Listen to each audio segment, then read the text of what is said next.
So I too did my undergrad at CSU, and I struggled a lot.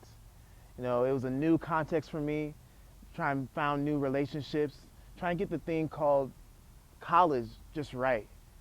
It was a huge transition for me.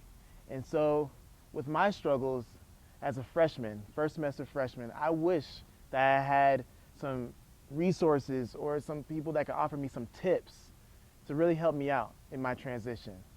And so this is what this video is all about. It's to hook you up with some insights as well as some resources, as well as tell a few stories of people that were like me that struggled here at CSU when we first got here. So here are some tips and some strategies for you to consider. The first thing on the list is the syllabus. That's the first way that most professors really communicate their expectations. The course schedule, a lot of assignment specifications, that's all going to come through the syllabus. But I would say to go to your professor and ask your professor, what is good for studying for this class? Studying notes, what resources are there? Studying in groups usually works really well for students so they can collaborate. Come up and say hello to the instructor right away and just tell us your name, maybe where you're from. And what that also does, it kind of breaks down this barrier, this secret barrier that's hidden between the instructor and the student. Talk to your instructors, use resources on campus. Tilt is a fantastic resource. There are people there who will help you. When sending an email to someone at CSU, whether it be your professor, your advisor, the registrar's office, please remember to make it a professional email and not a text message. Always include your full name and your CSU ID. It helps us to look up your account and to answer your question very efficiently and with the correct information. Then we absolutely want you to communicate with us and get your questions answered as quickly and as clearly as possible.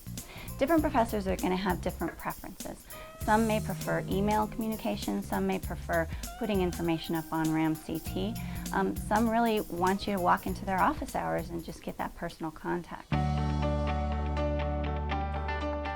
So the first challenge I see is that accepting that failure is really part of the learning process.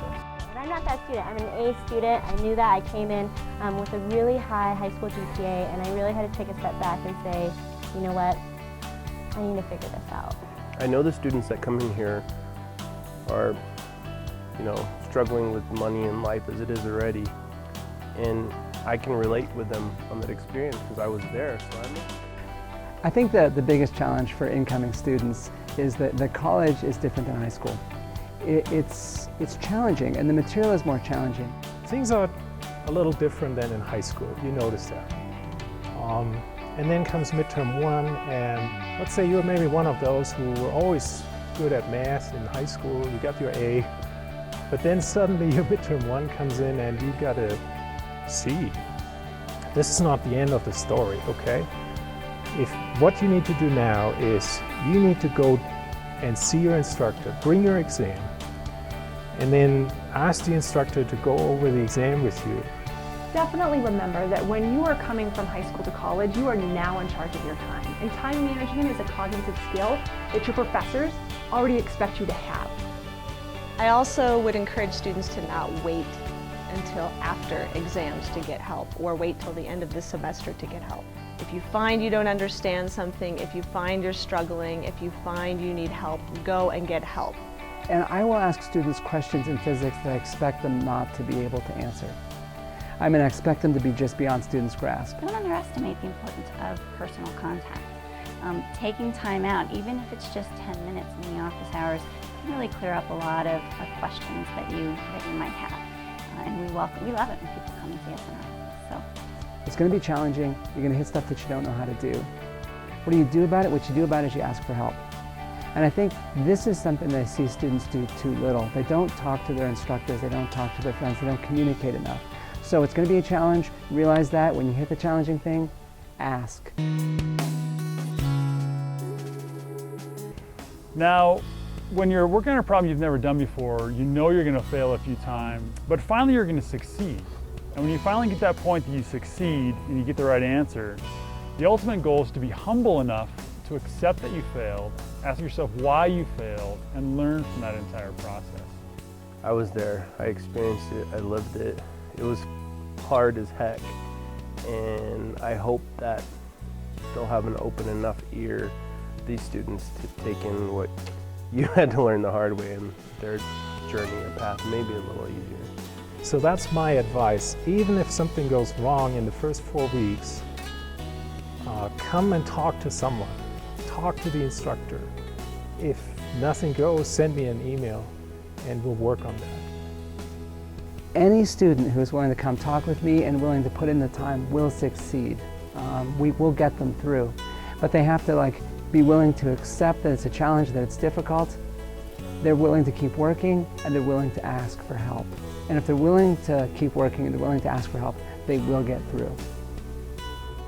Hence the goal isn't the right answer, but the goal is the mastery of the concept through your failures.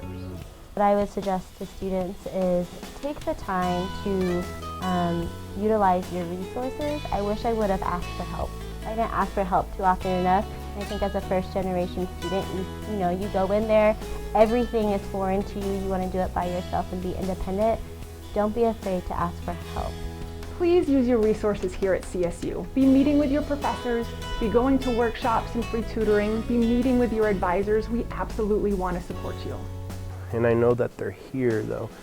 They're here in a place that really helped me to excel in my life. I am where I am today, a big part of because of CSU and what they've created here all these years. So, as you heard, there's a lot of folks that have told their story. We encourage you to share your story. So reach out. There's a lot of people here at CSU that want to listen.